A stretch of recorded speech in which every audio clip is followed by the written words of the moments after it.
जय हिंद। आज हम लोग इस वीडियो में पढ़ने वाले हैं वर्साई की संधि जो 1919 में हुई थी द्वितीय विश्व युद्ध के बाद। ठीक है, ये वही वर्साई की संधि है, ट्रीटी ऑफ वर्साई, जिसने जर्मनी को आर्थिक रूप से निचोड़ दिया था, है ना। ये वही वर्साई की संधि है जो जर्मनी के लिए एक अपमानजनक संधि था, एक अपमानजनक समझौता जिसने जर्मनी को पूरी तरह से तबाह कर दिया। ये वही वर्साई की संधि है जिसने द्वितीय विश्व युद्ध का, सेकेंड वर्ल्ड वॉर का बीज बोया। अगर ये वर्साई की संधि ना हुआ होता तो ना ही हिटलर आता और ना ही सेकेंड वर्ल्ड वॉर होता, है ना। तो सोचिए, एक समझौता जिसने पूरे इतिहास को चेंज करके रख दिया था, उसको हम लोग पढ़ने वाले हैं। तो देखिए, जब फर्स्ट वर्ल्ड वॉर खत्म हुआ था तो किस किस में, मित्र राष्ट्र और धुरी राष्ट्र, है ना, अलाइड कंट्री और सेंट्रल पावर में युद्ध हो रहा था।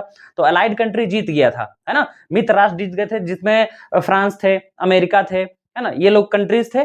और इधर सब लोगों ने मिल करके फर्स्ट वर्ल्ड वॉर में जर्मनी को दोषी ठहराया और कहा कि जर्मनी की गलती से, हालांकि जर्मनी नुकसान सबका हुआ था, ठीक है, तो उस पे आर्थिक जुर्माना थोप दिया, ठीक है, बहुत ज्यादा नुकसान कर दिया था। हम लोग वही इसमें पढ़ने वाले हैं, ठीक है, कि जर्मनी के लिए अपमानजनक संधि हुआ था, क्या हुआ, समझे। इसको हम लोग एक तरह से कह सकते हैं कि भाई हम तुमको ईंटा से माथा फोड़ दिए, तब मेरा ईंटा टूट गया, माथा तुम्हारा फूट गया, डजंट मैटर, लेकिन मेरा ईंटा टूट गया। अब ईंटा टूट गया है तो हमको ईंटा के पैसा दो, है ना। तुम्हारा माथा फूट गया तो अपना देखो, लेकिन हम ईंटा से मारे हैं इसलिए मेरा ईंटा के पैसा दो, क्योंकि मेरा ईंटा टूट गया तुम्हारा माथा फोड़ने में। समझे। तो कुछ ऐसा ही है यहाँ पे। तो जर्मनी से जब बाकी के अलाइड कंट्री जब जर्मनी से युद्ध किए तो सब लोगों ने मिल करके जर्मनी को दोषी ठहराया, ठीक है ना। पहला पॉइंट में ही यहाँ पे देख रहे हैं, है ना, कि प्रोविजंस क्या क्या थे, यानी इसमें प्रावधान क्या क्या थे। एक सेकंड यहाँ पे देख लीजिएगा, यहाँ पे लिखे है 440 धारा, है ना। वर्साई की संधि में सोचिए 440 धाराएं थी, कितनी बड़ी संधि हुई होगी ये।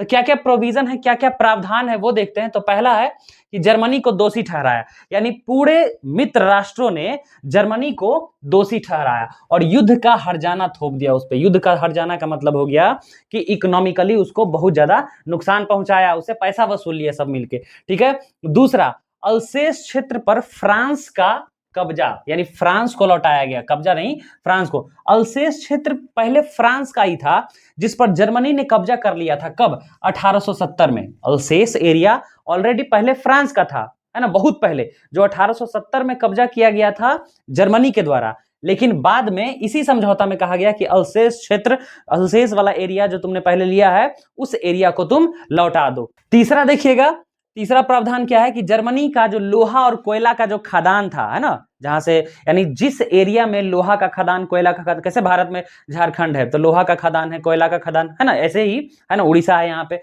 तो इन जहां पे नेचुरल रिसोर्सेज है, उन क्षेत्रों पर दूसरे देशों का कब्जा हो गया। दूसरे देश मतलब फ्रांस। देखिए फ्रांस का भाव कितना बढ़ गया है ना। कभी पहले भरपेट पिटाया था जर्मनी से, बहुत पहले, है ना, इस बार भी पिटाया था, लेकिन इस जो पंचायती हो रहा है, समझौता हो रहा है, उसमें फ्रांस को बड़ा फायदा हो रहा है। सबसे पहले तो उसको अल्सेस एरिया मिल गया, और फिर देखिए उसका लोहा, जहां जिस एरिया से लोहा ज्यादा निकलता है ना, कोयला ज्यादा निकलता है, ये सब नेचुरल रिसोर्स है, जहां से देश का कमाई होता है, पैसा होता है, ठीक है, उसका कब्जा हो गया। किसका कब्जा हो गया? फ्रांस का। और फ्रांस बोला कि हम 15 साल के लिए हम यहां से लोहा और कोयला निकालेंगे, क्योंकि देखिए हम युद्ध किए तुमसे, युद्ध में हमारा नुकसान हो गया बहुत सारा, तो उस नुकसान का अगर तुम पैसा नहीं चुकाओगे तो ठीक है, 15 साल के लिए तुम्हारा लोहा और कोयला वाला जो क्षेत्र है, जो एरिया है, वो मेरे कब्जे में रहेगा, है ना। मतलब कि पूरा तुम्हारा नेचुरल रिसोर्सेज का दोहन करेंगे हम, यूज करेंगे हम, ठीक है। तो ये हो गया। अगला देखिएगा, फोर्थ नंबर, पोलिस गलियारा पोलैंड को दे दिया गया। सब तो सब देखिए पोलैंडो उछल रहा है ना। अब होता है ना कि अब सब है तो क्या करिएगा, पोलैंड क्या कह रहा है कि हमको समुद्र किनारे तक पहुंचने के लिए जर्मनी के बीचों बीच एगो रास्ता दीजिए, है ना। मान लीजिए कि इधर सी है ना, और यहाँ पे है जर्मनी, ठीक है, यहाँ पे जर्मनी, और यहाँ पे है पोलैंड, ठीक है, यहाँ पे है पोलैंड। तो कह रहा है हम समुद्र की तरफ कैसे जाएंगे, तो हमको बीच से एगो रास्ता दे दीजिए, एगो बीच से रास्ता दे दीजिए। सोचिए कितना अन्याय किया। यहाँ पे जो कमजोर देश है उसको बहुत ज्यादा नुकसान पहुंचाया जा रहा है ना। कमजोर नहीं, जर्मनी, सोचिए सब मिलकर जर्मनी का कितना नुकसान पहुंचा रहा है। ये पोलैंड का इतना भाव बढ़ गया कि कह रहा है कि हमको समुद्र तट तक जाने के लिए एगो रास्ता दो। तो इस रास्ते को ही कहा गया है पोलिस कॉरिडोर या पोलिस गलियारा, इस रास्ते को कहा गया। तो इसी समझौता के तहत पूछा जाता है क्वेश्चन में कि किस समझौता, किस ट्रीटी के तहत पोलिस गलियारा जो है वो पोलैंड को दे दिया गया था, है ना, जो जर्मनी का हिस्सा था। तो वर्साई की संधि, ठीक है, अगला हो गया, ये चौथा हो गया। पांचवा देखिएगा, जर्मनी लॉस्ट। जर्मनी को क्या नुकसान हुआ? तो सबसे ये देखिए, जर्मनी लॉस्ट भूभाग, जमीन कितना, जमीन पे रूस ने भी कब्जा कर लिया, फ्रांस तो ऑलरेडी कब्जा कर ही चुका था, है ना। 13% भूभाग और जनसंख्या 10% जनसंख्या से हाथ धोना पड़ गया। तो जर्मनी का इतना लॉस, बहुत ज्यादा नुकसान हो रहा है, ठीक है। छठा प्रोविजन देखिएगा, इसमें क्या है कि जर्मनी के नौसैनिक जहाज जब्त कर लिए गए। जो नौसैनिक जहाज जो होते हैं, है ना, समुद्र में चलने वाला, उस सब जहाज उसका जब्त कर लिया गया। कहा कि तुम जहाज क्यों रखोगे, तुमको जहाज नहीं रखना है, तुमको युद्ध की जरूरत नहीं है। यानी कि उसके आर्मी को छीन कर रहा है, उसके पावर को कम कर रहा है। अगर पावर कम नहीं करेगा तो जर्मनी कल होकर फिर से अटैक कर सकता है अपना पावर बढ़ा करके। इसलिए जर्मनी के पावर को एलाइड कंट्रीज ने छीन लिया, ठीक है।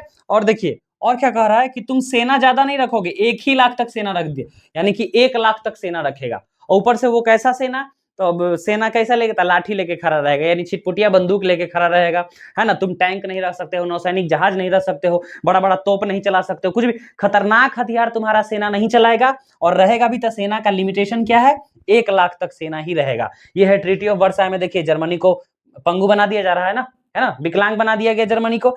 सातवां देखिए, पनडुब्बी, तुम ना ही पनडुब्बी रख सकते हो। पनडुब्बी समझते हैं, है ना, जो समुद्र के अंदर चलने वाली जो जहाज होती है, बहुत खतरनाक फाइटर होता है ना, जो दुश्मन का पता लगा करके और उस पर अटैक करके उसको उड़ा देता है। तो पनडुब्बी नहीं रख सकते हो, यानी सबमरीन इसको इंग्लिश में कहते हैं। वायुयान, है ना, वायुयान पर प्रतिबंध, जाओ भाई, वायुयान भी नहीं रख सकते हो, कहानी खत्म हो गया यहाँ पे, ठीक है।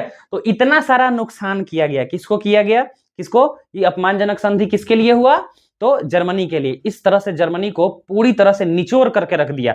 सोचिए 15-15 साल तक। अब इतना नुकसान होगा तो कोई भी देश कितना दिन तक झेल पाएगा, है ना, नहीं झेल पाएगा। तो उसी देश का अब जितना जो नुकसान हो रहा है, तो कोई बैठ करके कोई ना कोई देख रहा है, उसी देश का कोई लड़का देख रहा था, है ना, जिसे बाद में हम एडोल्फ हिटलर के नाम से जानेंगे। कहीं ना कहीं उसको भी तो अपने किसी के भी देश का अपमान होता है तो सहेगा, तो कोई ना कोई सह रहा था कि हम बाद में बताएंगे तुम लोगों को। एलाइड कंट्रीज को एकदम ताक पर चढ़ा लिया कि अमेरिका तुमको तो बाद में देखेंगे, रूस, इंग्लैंड, फ्रांस, सबको बाद में बताया था, दौड़ा दौड़ा के। फ्रांस के तो राष्ट्रपति को तो, है ना, स्टेशन पे उतार करके, जो ये फ्रांस के राष्ट्र, है ना, फ्रांस ने क्या लिया था 15 साल के लिए, क्या ले लिया था, लोहा और कोयला ले लिया था, है ना। सब पैसा वसूल लिया था हिटलर बाद में कि जितना जो तू लोहा और सब कोयला ले गया है 15 साल से, वो फ्री का था, तुम्हारे बाप का था, ला के दो हमको सब पैसा, और नहीं तो और सूद समेत सब पैसा ले लिया, ठीक है। तो ये है, इस संधि ने वर्ल्ड वॉर 2 का बीज बोया। यानी हिटलर, भाई हिटलर पैदा किया है, अब हिटलर, जिस संधि ने, जिस समझौता कोई खतरनाक व्यक्ति को पैदा कर दे, यानी किसी कमजोर व्यक्ति को इतना भी नहीं दबाना चाहिए कि बाद में और भी घातक हो जाए। सेम वैसे ही है, जर्मनी जब बहुत ज्यादा कमजोर हो गया था, सब मिलकर इतना दबाया कि बाद में उसी देश से एक हिटलर नामक बंदा आता है, जो बाद में तबाही मचा के रख देता है और सेकेंड वर्ल्ड वॉर की शुरुआत हो जाती है ना। अगर वर्साई की संधि न हुई होती, जर्मनी के साथ ये अपमानजनक संधि न हुआ होता, तो दूसरा विश्व युद्ध ही न होता। लेकिन ये तो इतिहास है, ऑलरेडी बीत चुका है, सब कुछ हो चुका है, ठीक है। तो ये था वर्साई की संधि, जिसमें मुख्य रूप से 6, 7, 8 प्रोविजंस है, जिसको क्लियर रखिएगा, ठीक है। तो चलिए हम लोग मिलते हैं अगले वीडियो में। जय हिंद।